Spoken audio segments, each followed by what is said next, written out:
Dios les bendiga, la paz del Señor con cada uno de nosotras. Qué bueno que tenemos la oportunidad de poder compartir por aquí un hábito más de nuestro extraordinario estudio acerca de los hábitos de Jesús. Damos gracias al Señor que hasta aquí nos ha ayudado a permanecer inmersa en su palabra y en cómo Cristo nos muestra cuáles hábitos él tenía y que van a ser de mucho beneficio para nosotras también. Les saludo a todas, les mando un abrazo grande, gracias por compartir, gracias por apoyar, gracias por orar, tanto por este proyecto como también por este estudio. Vamos hoy a continuar y vamos antes a orar para poner en las manos del Señor todo lo que vamos a conversar y a compartir. Así que quiero que junto conmigo ustedes también pues se pongan a una. Gloria a Dios. Señor, gracias te damos por esta oportunidad. Gracias porque tu palabra permanece para siempre, es nuestro socorro, es nuestra ayuda, es nuestra fortaleza, Señor. Te doy gracias por cada mujer y su familia aquí representada que está viendo esto y que más adelante también esas otras que van a ir llegando y van a ir conociendo más acerca de tu palabra y de los estudios que tenemos. Sé con ellas que tu Espíritu Santo abra sus intelectos y transforme sus espíritus para la gloria de tu nombre. En el nombre poderoso de Jesús. Amén. Gloria a Dios. Y bueno, sin más, vamos a proceder a compartir, ¿verdad? A empezar este estudio. Y como ustedes saben, tenemos el hábito número 7 en esta ocasión, que es con respecto a el hábito de desafiar el status quo. Vamos a ver qué es eso. Pero antes vamos a leer una porción de la palabra, como siempre, antes de iniciar. Y en esta ocasión la tenemos en Marcos capítulo 7, verso 8. Dice en el nombre de Jesús. Porque dejando el mandamiento de Dios, os aferráis a la tradición de los hombres, los lavamientos de los jarros y de los vasos de beber, y hacéis otras muchas cosas semejantes. Y es bueno aquí resaltar que la manera de que nosotros hagamos algo y que sea para nosotros ya parte del hábito de nuestra vida no es malo en esencia. Lo que aquí se refiere como tradición es hacer algo que aunque en esencia posiblemente no sea malo, viene a ocupar el espacio y el lugar de los principios de Dios en nuestra vida. O sea, vamos a ver respecto de eso. Entonces, ¿qué es el status quo? Eh, la definición es muy amplia y tiene varios significados. Todo va a depender del área de la ciencia en la que se aplique y del contexto y el momento de la persona que lo utilice. Sin embargo, aquí nos vamos a detener en dos aspectos. Nos vamos a detener primero en esa finalidad de mantener el estado de las cosas o de una situación para evitar posibles enfrentamientos, ¿verdad? A futuro, esa es una parte. Y vamos entonces también a ver la segunda parte, que es cómo nosotros salimos del promedio y en cierto modo hasta como que confrontamos y damos a demostrar qué es lo que nosotros realmente entendemos como bueno y como correcto y como eterno, como bíblico en este caso. Así que no se preocupen que vamos a llegar para allá. Entonces, el hábito de Jesús de desafiar el status quo incluía la decisión del enfrentarse, aunque lo hacía, claro, con un espíritu de amor, pero enfrentar y confrontar aquellos hábitos que generalmente en ese tiempo ya eran tradiciones y que se habían constituido carentes de propósito porque es que en él se había cumplido toda ley. Entonces, él lo que hizo fue que procuró que las personas de su tiempo despertaran y se dieran cuenta de que todo lo que hacían era mientras llegaba el Mesías y que ya en él se había cumplido toda la ley y era más importante el reino de los cielos, que él venía a instaurar con su testimonio, con su comportamiento y más que nada con su sacrificio en la cruz. Entonces, él le mostró a la gente, y si lo buscamos nos damos cuenta que hay muchos momentos de enfrentamiento y de confrontación de parte de Jesús. Él quería demostrar que había algunas personas que estaban, como quien dice, viviendo por vivir y haciendo todo repetitivamente sin detenerse a cuestionar el por qué lo estaban haciendo o el porqué de su condición de vida, producto de que repetían siempre las mismas cosas y por tanto entonces no obtenían ningún beneficio ni ningún resultado. Así que él estaba comprometido con lo que eran los mandamientos de Dios, los principios de Dios y la misión por la cual él vino. Así que él desafió todas las reglas que en un momento fueron de estorbo para el cumplimiento y la imposición del reino de los cielos en ese lugar. Y digo imposición no porque la palabra de Dios se impone como de manera despótica o dictatorial, no, sino porque hay un momento en el que la autoridad de Cristo y la autoridad de Dios, en ese caso, cuando él estaba en medio de todas esas personas, llegaba y avasallaba con lo que anteriormente el reino de las tinieblas creía que tenía como la razón o el por qué le estaban haciendo esas cosas. Me explico. Cuando él desafió el status quo, una de las partes, y vamos a ver otras, es en el momento del templo, cuando él arroja todas las mesas.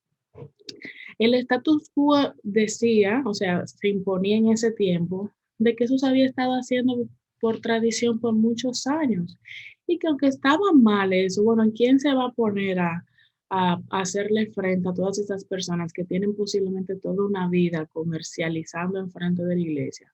Sin embargo, la autoridad de Dios en Cristo hizo que impusiera el reino de los cielos y lo que verdaderamente estaba previsto para su casa de oración y de adoración, y no lo que el enemigo en un momento pudo haber creído que tenía autoridad en ese territorio. A eso es a lo que me refiero.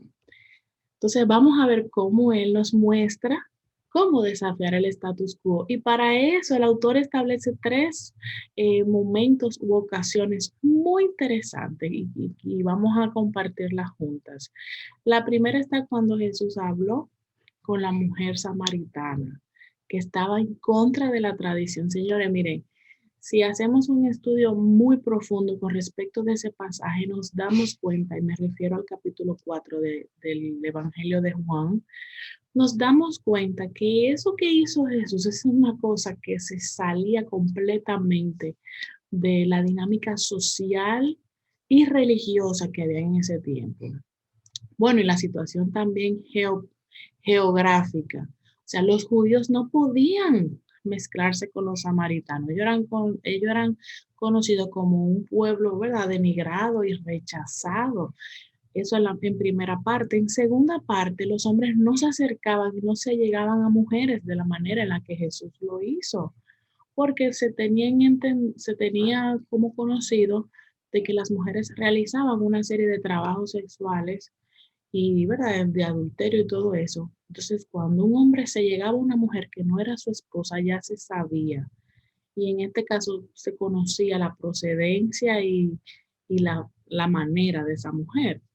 Pero en un tercer lugar era la parte religiosa, o sea, todos los dioses a los que servían los samaritanos y la práctica idólatra que ellos tenían no compensaba de ninguna manera con el Cristo mismo. Entonces, él, Jesús, confrontó ese prejuicio que estaba totalmente equivocado. ¿Y por qué estaba equivocado? Bueno, porque él vino a salvar lo que estaba perdido. Él vino a rescatar lo que estaba dañado y lo que estaba rechazado en ese momento. Y algo muy importante es que Jesús nos muestra que él tenía más importancia, o sea, le daba más importancia a la persona que a las tradiciones que había en ese tiempo, porque uno de los detalles que tenía la tradición en ese tiempo era que se habían olvidado del para quién se hacían esas tradiciones, que era el ser humano. O sea, por ejemplo, los fariseos no hacían milagros, o sea, no hacían entregas religiosas en el día del sábado, en el día de reposo. Sin embargo, ellos, sus camellos y sus animales y las cosas suyas personales sí las hacían. Pero lo que pasaba era que ellos no dejaban de hacer lo que tenían que hacer, pero entonces dejaban de pensar en las personas, en el servicio, en la ayuda. Y es por eso que cuando se encuentran con Jesús haciendo milagros en día de reposo, pues entonces se muestran de manera hipócrita. Entonces eso pasaba aquí. Jesús no se percató ni en la condición social, ni en la condición religiosa de la mujer, ni siquiera en su situación personal con respecto de los maridos que ella entendía que tenía, sino que él se percató más en su alma y en quién ella podía llegar a ser en Dios. De hecho, sabemos que ella es una de las propulsoras del Evangelio dentro de ese territorio samaritano. Gloria a Dios por eso. En segundo punto está también haciendo referencia a uno de los pasajes donde Jesús sana el día sábado. Y ya les adelanté, ¿verdad? Cómo los fariseos le daban más importancia a las tradiciones y a los ritos y a las ceremonias que a atender a un necesitado, que darle, ¿verdad?, cierta asistencia personalizada a alguien creyendo que por esperar al siguiente día no iba a pasar nada. Lo que pasa es que hay personas que están de emergencia y necesitan ser asistidos de manera ya, o sea, de manera con emergencia. Y eso es lo que hace Jesús, que trata de llegar a tiempo. Él no llega después, cuando ya la necesidad ha acabado con esa persona, sino que él llega justo a tiempo. Y en tercer como ejemplo está cómo Jesús fue amigo de los pecadores y tenemos varias citas bíblicas que nos muestran cómo él comía y andaba y hablaba con ladrones, con asesinos, con personas que tenían malas mañas económicas y todo aquello, porque es que él amó a estos pecadores y el objetivo de él era alcanzarlos desde la condición en la que ellos estaban y no condenarlos, porque ya ellos sabían, o sea, ya Jesús sabía que la sociedad y el pecado ya de por sí los tenía condenados. Entonces, el mostrar misericordia y amor y salvación para con ellos era lo que hacía que los fariseos y las personas que no le entendían en ese tiempo, pues entonces se enojaban. Y eso es lo que posiblemente puede pasar con muchas de nosotras, en la que hacemos cosas por la causa de Cristo, que la gente no lo entiende porque es que no ha experimentado la relación con Dios y con Cristo, pero tampoco han pasado por las escrituras y no entienden lo que la Biblia nos dice, nos muestra y nos capacita para que hagamos. Entonces, ¿cuáles son esos enemigos que podían, pues, causar situaciones con respecto de este tema? Lo primero es decir, bueno, yo eh, no puedo hacerlo de esa manera o yo estoy muy cómoda, yo estoy acostumbrado a hacerlo así, yo no lo voy a hacer de esa manera. O también en un segundo enemigo, es la resistencia. Yo deseo que no voy a cambiar. Yo como lo estoy haciendo bien. Yo sé que eso está mal, pero es tanta la dificultad que me voy a encontrar que mejor prefiero seguir haciéndolo como lo están haciendo los demás y no pasa nada. Y eso también incluye el tercer enemigo, que es la pereza. Bueno, es que eso va a implicar mucho esfuerzo y yo no me quiero esforzar. Entonces, mejor lo voy a dejar así, que las personas sigan haciendo lo que están haciendo.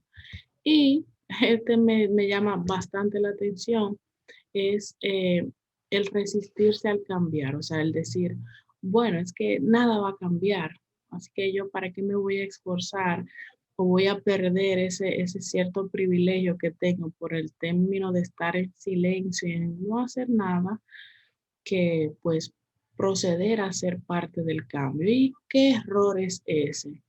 O sea, hay personas que han dejado de defender su fe porque creen que ya como quiera el mundo está de mal en peor. Han dejado de luchar por la vida, han dejado de luchar por la familia, por los principios bíblicos, por el reino de Dios, porque entienden que en este mundo ya está caído y está perdido.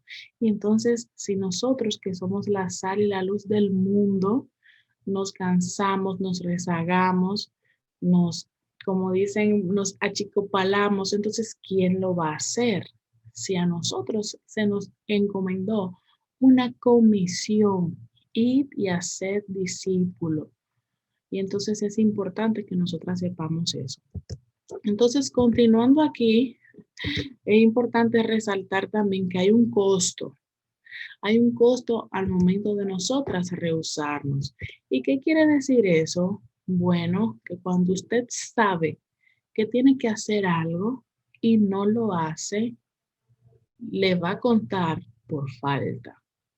Así que cuando ya usted ha recibido, ¿verdad? Una asignación o ha recibido un llamado de parte de Dios con respecto de eh, desafiar el status quo en un momento determinado, o sea, ser más del promedio o no recibir y aceptar lo que el mundo quiere imponer como bueno y válido, sino usted y yo, pues, defender lo que creemos que es la verdad, la justicia, la fe.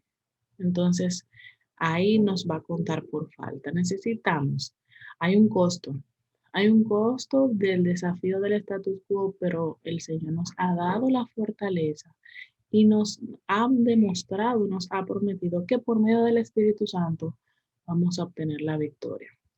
Gloria a Jesús. Entonces, ¿cómo nosotros nos formamos en el hábito? Bueno, hay 10 puntos, hay 10 aspectos que lo vamos a ver para cómo nosotras, pues, posiblemente muchas de nosotras no desafiábamos el status quo hasta ahora. Entonces, aquí nos va a mostrar cómo hacerlo. Lo primero es creer que las cosas pueden cambiar. Si usted de entrada viene con un negativismo de que el mundo está así, nadie lo va a cambiar, de que la violencia, de que si el país, de que las situaciones están así, no van a cambiar, pues ya usted llegó a donde iba.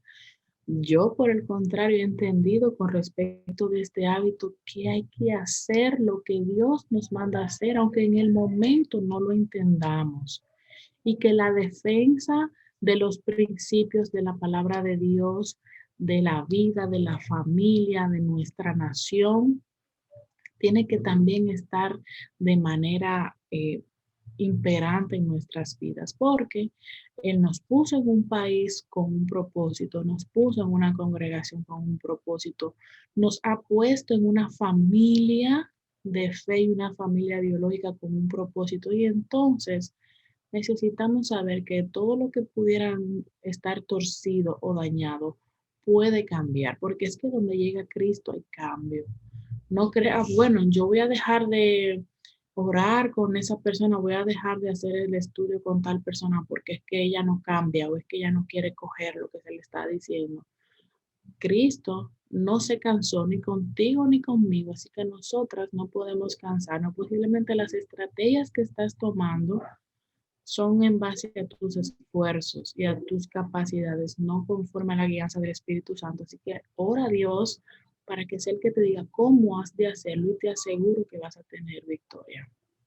Lo segundo es no aceptar lo que otros han dicho acerca de que algo es difícil o es imposible. Y en una ocasión hablaba con alguien y decía, bueno, si tú quieres ver una película, usualmente hay personas que toman el error de preguntarle a otro, ¿cómo tú la viste la película? Porque alguien diga que la película es mala, usted va a dejar de verla. Y pongo un ejemplo hipotético con película, ¿ok? Pero puede ser con cualquier otra cosa. Nosotros necesitamos tener nuestra propia experiencia con Dios y nuestra propia experiencia con respecto de Dios a las asignaciones que Él nos da. Así que porque otro diga que es difícil o que es imposible hacerlo, usted no lo ha hecho en Dios. Usted no ha tomado la iniciativa usted conforme a lo que Dios le ha guiado. Entonces, no asumamos que porque al otro le ha sido difícil, a nosotros también nos puede ser difícil. Recuerden que dice la palabra que todo lo puedo en Cristo que me fortalece. Y ese que todo usted lo puede en Cristo es cuando usted hace la voluntad de Él. Porque por más que queramos hacer cosas que están fuera de la voluntad, entonces no vamos a tener la fuerza ni la capacidad para hacerlo. Y si nos diera éxito, en nada valdría porque no está conectado ni a nuestro propósito ni a nuestro destino. Tenemos que estar claros con eso. Lo tercero es establecer metas. O sea, ya sabemos que hay cosas que tenemos que ser parte de ese cambio, que hay cosas que están difíciles, se ven difíciles, posiblemente se ven incluso hasta imposibles, pero hay que hacerlas porque el Señor nos ha mandado a hacerlas. Pues entonces ahora hay que establecer metas y hay que planificar cómo vamos a hacer esas cosas. Yo entiendo que Dios es un Dios de orden y que sus hijos también necesitan operar en orden cuando nos da una asignación. Y el hecho de desafiar el status quo no es al menos, al contrario, se necesita bastante, porque qué estrategias, de qué manera lo va a hacer, qué tiempo le va a tomar, qué recursos va a invertir, todo eso hay que planificarlo, hay que establecer metas. Luego también nos dice el autor que adoptemos la filosofía de vida que dice solo un poco más. Y yo le agregaría ahí que adoptemos el principio bíblico que habla sobre ir a la milla extra, sobre hacer las cosas por encima del promedio de lo que las personas están acostumbrados a hacer. No tenemos que hacer como el 80-20, tener un 20% de esfuerzo y creer que el 80% lo vamos a conseguir de manera completa, para nada. Necesitamos de tener un 100% de esfuerzo, de entrega, y si se requeriría un poco más, pues entonces también hacerlo. Como quinto, es desafiar el estado de las cosas si no son como deberían de ser. O sea, cuando todo está bien, no hay ningún problema. Pero cuando usted sabe que las cosas no están como deberían de ser, ni en su lugar de trabajo, ni en su congregación, ni en su familia, ni en la sociedad donde usted está, usted tiene que hacer algo. Y eso va a implicar desafiar. Pero no es que usted se va a entrar a pecho abierto. Usted va a pedir guianza de Dios, vuelvo y lo repito, porque hay que repetirlo. Pero usted no se puede quedar de brazos cruzados, porque lo primero que le voy yo a decir es, ¿qué dirá tu generación cuando te pregunte qué hiciste en tu tiempo con respecto de este tema? ¿Qué tú aportaste con respecto de la fe, con respecto de la vida, de la familia, de las naciones, de tu llamado, de tu propósito, de tu destino? ¿Qué hiciste? Entonces, independientemente del resultado, sea cual sea el resultado, el Señor lo tiene en su sola potestad. Sin embargo, yo voy a tener la satisfacción, vamos a decirlo así, del deber cumplido de que hice lo que las escrituras, lo que el reino de Dios y sus principios me dijo que hiciera y no me quedé de brazos cruzados.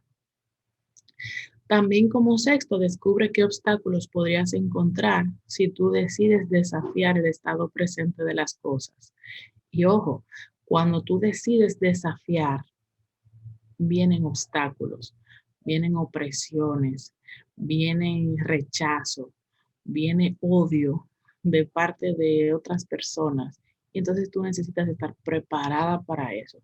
Para tú entender que independientemente de lo que estás viendo, quien te llamó, quien te encomendó la misión, dice que tú estás yendo por el camino correcto y que como tú y él son mayoría, no importa que en el camino se pierdan ciertas amistades o haya que tomar decisiones en un momento drásticas, todo sea por la causa de Cristo. Gloria a Dios. Haga una lista de las áreas de su vida que han llegado a estancarse, porque el desafiar el status quo también es desafiar como ese promedio al que todo el mundo ha pensado que hasta ahí es y ya. Puede ser que ni has llegado o te sientes estancada, pues a una lista de esas áreas de tu vida en la que tú misma debes desafiarte a moverte al siguiente nivel.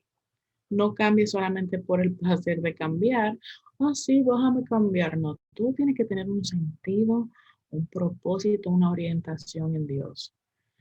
Porque si no lo hacemos así, entonces a mitad nos vamos a desmotivar o lo vamos a olvidar o vamos incluso a distraernos y no vamos a completar lo que hemos iniciado. Entonces, cuando sabemos que estamos haciendo algo en Dios, pues entonces procuramos y nos disciplinamos y nos capacitamos para completar lo que empezamos.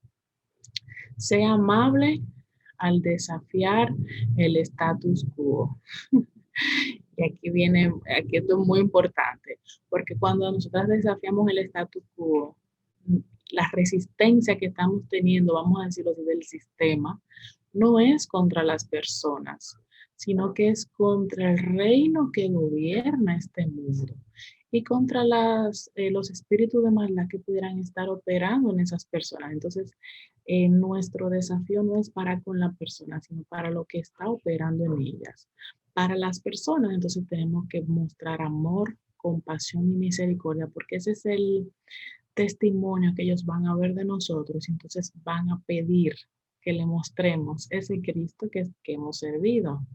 Y como décimo y final, que es importante resaltarlo, sea paciente con usted, sea paciente con los demás, sea paciente con todo lo que hemos decidido hacer en Dios, porque no todo es de la noche a la mañana. Bien, así que para tomar en cuenta, les traigo esto. El nadar contra la corriente no significa que se está en lo errado, ¿ok? Puede ser que usted sea el único que vaya en la dirección correcta. Entonces, ¿cómo vamos a saber si el nadar contra la corriente o el nadar con la corriente es la manera correcta de hacerlo? Pues pidiendo la guianza a Dios. Pero si usted sabe que todo el mundo lo está haciendo mal, oiga, vaya con decisión y con entrega contracorriente, porque usted sabe que hacia donde usted se está dirigiendo es la dirección correcta. Pero asegúrese de que si Dios le permite en una oportunidad poder hablar con esas personas, pues mostrarles cuál es el camino, cuál es la verdad y cuál es la vida que es Cristo. Porque hay muchos que nunca van a escuchar hablar del Señor hasta que usted y yo no le hablemos. Amén. Y había una oración de un autor anónimo en el libro, me encantó, que decía, Señor, dame la gracia para reconocer las cosas que no pueden cambiar y dame valor para cambiar las que pueden ser cambiadas. Pero más importante, dame la sabiduría para saber cuándo es una y cuándo es otra. Porque hay cosas que no vamos a poder cambiar y el Señor nos tiene que dar como esa paz, esa tranquilidad, esa gracia, ese favor de entenderlo. Pero que cuando haya que accionar nos dé el valor, la valentía, la osadía, la entrega, la excelencia en lo que vamos a hacer.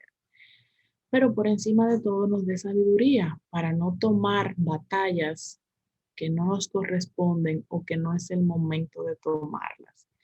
Así que ya saben, en la próxima entrega vamos a tener el hábito de escuchar y vamos a ver de qué trata todo eso. Pero de manera de conclusión les digo que es sumamente importante este hábito. Usted y yo hemos sido creadas, diseñadas y alcanzadas ahora para estar por encima de la media, de esas personas que están ahí como a lo que venga cada día, aquí como Dios me tiene. Nosotras no hemos sido alcanzadas para eso, hemos sido alcanzadas para más. Pero también donde estamos nosotras, los principios de Dios, el reino de Dios debe prevalecer. Así que cuando tengamos que tomar acción con desafiar ese status quo que quiere imponer cosas contrarias a la palabra, que nosotras accionemos y que accionemos confiada en que el Señor nos está acompañando. Amén. Así que Dios les bendiga, Dios les guarde. Las quiero mucho, ustedes lo saben. No se detengan en el estudio de este tema porque de verdad les digo que si es como a mí que está haciendo de tanta bendición, yo sé que a sus vidas también. Y aseguren de observar en la semana, o sea, siempre que hagamos un hábito, observe esa semana siguiente y analice, recuerde y evalúe el hábito que hemos visto, a ver cómo usted lo pudo poner en práctica. Amén. Así que las quiero mucho. Cuídense mucho. Dios les bendiga. Chao.